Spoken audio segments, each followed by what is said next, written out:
சுவாமி விவேகானந்தரின் பொன்மொழிகள். நாம் உள்ளே வந்த பாதையிலேயே திரும்பி மேலே போக ஆரம்பிப்பதுதான் துன்பத்திலிருந்து விடுபடும் வழியாகும். அப்போதுதான் ஒழுக்கம் மற்றும் அறநெறி கோட்பாடுகள் உருவாகத் தொடங்கும். மனிதர்களின் தொகை பெருகுகிறது, ஆனால் சில மிருகங்களின் தொகை குறைகிறது. நாம் அந்த மிருகங்களை கொன்று அவை வசிக்கும் இடத்தை ஆக்கிரமித்துக் கொள்கிறோம். நாம் வாழ்வதற்கான வழிகளை அவற்றிடமிருந்தே பெறுகிறோம். வலிமைமிக்க இனங்கள் எளிய இனங்களை அழித்தே வாழ்கின்றன. ஆனால் இந்த வலிமைமிக்க இனம் சந்தோஷமாக இருக்கும் என்று நீங்கள் நினைக்கிறீர்களா? இல்லை, அவர்கள் ஒருவரை ஒருவர் கொல்ல ஆரம்பித்து விடுவார்கள். நம் ஆசைகளை திருப்திப்படுத்தும் சக்தி கூட்டல் விகிதத்தில் அதிகரித்தால் ஆசைகளின் சக்தி பெருக்கல் விகிதத்தில் அதிகரிக்கிறது.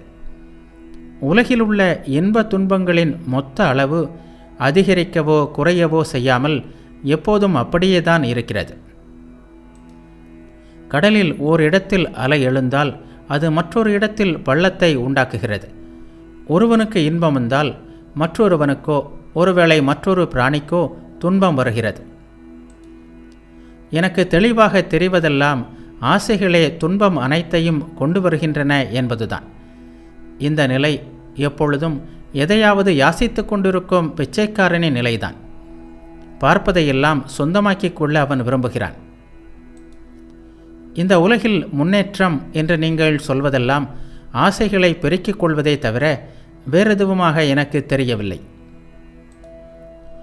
உலகின் துன்பம் குணப்படுத்த முடியாத மூட்டுவாதம் போன்றது. உடம்பில் ஓரிடத்தில் இதை குணப்படுத்தினால் வேறொரு இடத்திற்கு செல்லும். அங்கிருந்து துரத்துங்கள், வேறு ஓர் இடத்தில் அதை உணர்வீர்கள். என்ன செய்தாலும் அது இடத்திற்கு இடம் தாவிக்கொண்டே இருக்குமே தவிர உடம்பை விட்டு போகாது.